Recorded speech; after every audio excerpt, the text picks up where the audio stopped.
కేసేసిరు దీని మీద. ఏది 400 ఎకరాల భూమి కేటాయింపును రద్దు చేయండి అని హైకోర్టులో ఒక తాజా పిటిషన్ దాఖలైంది. ఇది ఎట్టి పరిస్థితుల్లో ఇవ్వడానికి వీల్లేదు, కంచగచ్చిబౌలిలో ఉన్న సెంట్రల్ యూనివర్సిటీ భూమిని టీజీఐఐసికి ఇవ్వడానికి వీల్లేదని ఒక పిటిషన్ దాఖలైంది. ఇవాళ విచారణకు రాబోతున్నది.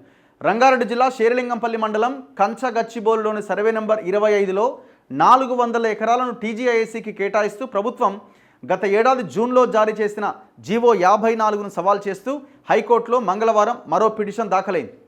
సుప్రీంకోర్టు తీర్పునకు విరుద్ధంగా భూ కేటాయింపు జరిగిందని దాన్ని రద్దు చేయాలని కోరుతూ హైదరాబాద్కు చెందిన కె బాబురావు ఈ పిటిషన్ దాఖలు చేశారు. పిటిషన్ పైన అత్యవసరంగా భోజన విరామ సమయంలో విచారణ చేపట్టాలంటూ తాత్కాలిక ప్రధాన న్యాయమూర్తి జస్టిస్ సుజయ్ పాల్, జస్టిస్ యారా రేణుకలతో కూడిన ధర్మాసనాన్ని పిటిషనర్ తరపు న్యాయవాది కోరారు. బుధవారం విచారణ చేపడతామని ధర్మాసనం తెలిపింది. వాటా ఫౌండేషన్ దాఖలు చేసిన ప్రజా ప్రయోజన వ్యాజ్యంతో కలిపి ఈ పిటిషన్ పైన విచారణ చేపడతామన్నది. అంటే ఆల్రెడీ ఇంకొక సంస్థ పిటిషన్ వేసి ఉన్నది, అది ఇది కలిపి విచారిస్తామని చెప్పారు. పక్షులు వన్యప్రాణులకు ఆవాసం ప్రభుత్వం జారీ చేసిన జీవో టిఎన్ గోదావర్మన్ తిరుమల్పాడ్ వర్సెస్ కేంద్రం కేసులో సుప్రీంకోర్టు ఇచ్చిన తీర్పునకు విరుద్ధంగా ఉన్నది.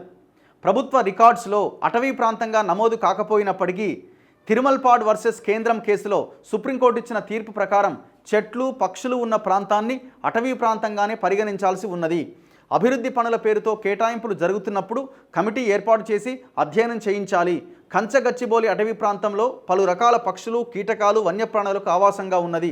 734 రకాల పూల మొక్కలు, 10 రకాల క్షీరదాలు, 15 రకాల సరీసృపాలు, 233 జాతుల పక్షులు ఉన్నాయి.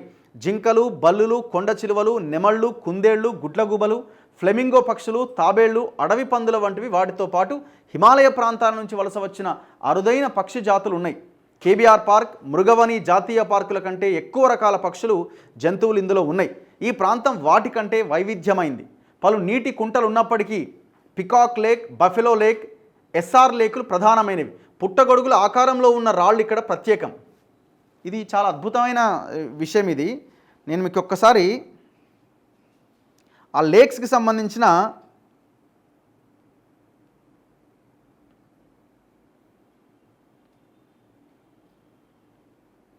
క్రెడస్ట్రియల్ మ్యాప్స్ పెడతాను చూడండి ఒకసారి.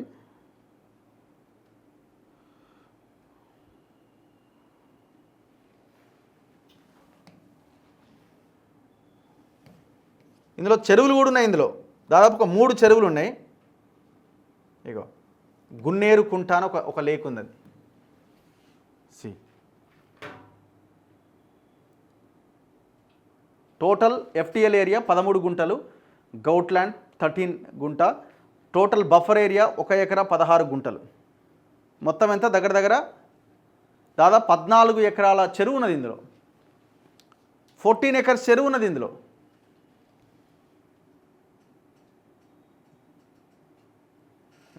విత్ ఇన్ ఎఫ్టిఎల్ ఏరియా లోపల ఉన్నది సర్వే నెంబర్ 24లో 8 ఎకరాల 16 గుంటలు ఉన్నది. సర్వే నెంబర్ 25లో 4 ఎకరాల 24 గుంటలు ఉన్నది. షికం గన్నేరుకుంట గవర్నమెంట్ ల్యాండ్. అండ్ అదే 25 సర్వే నెంబర్ బఫర్ జోన్ ఉంది, ఎక్స్టెంట్ 1 ఎకరా 16 గుంట. అంటే టోటల్ ఎంత ఉంది? దగ్గర 8, 4, 12, 13, 14 ఎకరాల చిల్లర అంత పెద్ద చెరువు ఉన్నది ఇందులో. ఇది ఒకటో, ఇది గున్నేరుకుంట అంటారు. మరి ఇది ఎట్లా? ఇది తీసేద్దామా? ఇప్పుడు ఈ డెవలప్మెంట్ పేరుతో ఇట్లాంటి కుంటలను లేపేస్తే ఎట్లా? హైదరాబాద్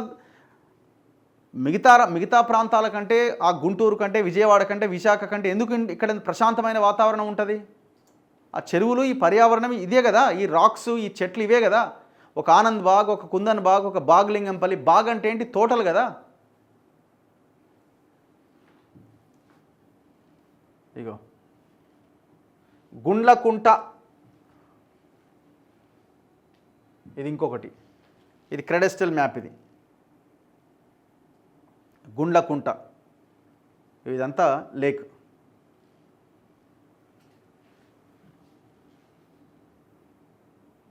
పికాక్ లేక్ ఇంతకుముందు అలా చూసినాం కదా. పికాక్ లేక్ ఎంత ఉంది? విత్ ఇన్ ఎఫ్టిఎల్లో సర్వే నెంబర్ 25. ఇది కూడా ఇప్పుడు 25లోనే ఈ మొత్తం ల్యాండ్ ఎక్స్టెంట్ అంతా. ఇదే సర్వే నెంబర్ 25లో 23 ఎకరాల చెరువు ఉంది. Buffer area buffer area 1 acre 10 guntas ఉంది. అంటే దగ్గర దగ్గర 24 ఎకరాల చెరువు ఇది. పికాక్ లేక్ అన్నది 24 ఎకర్స్. చెరువుని రీస్టోర్ చేయండి. ఎంత ఎంత అద్భుతంగా ఉంటుంది. చెరువుని రీస్టోర్ చేయండి, అడవిని అట్లే ఉంచండి, టూరిజాన్ని డెవలప్ చేయండి, అట్లా కూడా డబ్బులు వస్తాయి, అది కూడా డెవలప్మెంటే. విత్ విత్ విత్ ఎవిడెన్స్ కదా ఇది.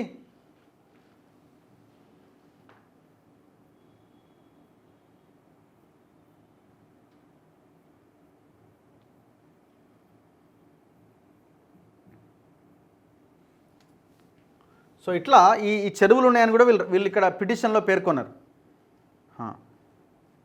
కేంద్రం నుంచి అనుమతులు పొందలే. కేంద్ర పర్యావరణ నోటిఫికేషన్ ప్రకారం 150 ఎకరాలకు మించిన అటవీ ప్రాంతాన్ని ధ్వంసం చేస్తున్నట్లయితే పర్యావరణ అధ్యయనం చేయించాలి. చెట్లను నరకాలంటే వాల్టా చట్టం కింద సంబంధిత అధికారి వద్ద అనుమతి పొందాలి. ఎవరుంటారు అక్కడ? కలెక్టర్. అటవీ సంరక్షణ చట్టం ప్రకారం అటవీ ప్రాంతాన్ని ఇతర ప్రయోజనాలకు కేటాయించినప్పుడు కేంద్ర ప్రభుత్వం నుంచి ముందస్తు అనుమతి అవసరం. కేంద్రం నుంచి టీజేఐసి ఎలాంటి అనుమతులు పొందలేదని పత్రికా ప్రకటన ద్వారా వెల్లడైంది. ఆదాయం పెంచుకోవాలి అన్న ఏకైక లక్ష్యంతోనే జీవో జారీ అయింది. జీవ వైవిధ్యాన్ని ప్రభుత్వం పట్టించుకోలేదు అని ఆ పిటిషన్లో పేర్కొన్నారు. మార్చి 30 నుంచి 40 బుల్డోజర్లు వినియోగించి ఆ ప్రాంతాన్ని చదును చేస్తున్నారు.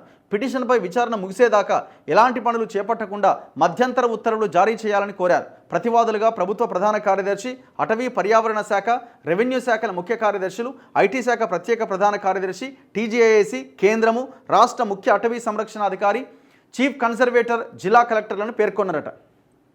అంటే ఇప్పుడు సింపుల్గా ఏం చెప్తారు? ఇది గవర్నమెంట్ ల్యాండ్, అటవీ భూమి అని ఎక్కడ రికార్డ్స్లో లేదు. సింపుల్.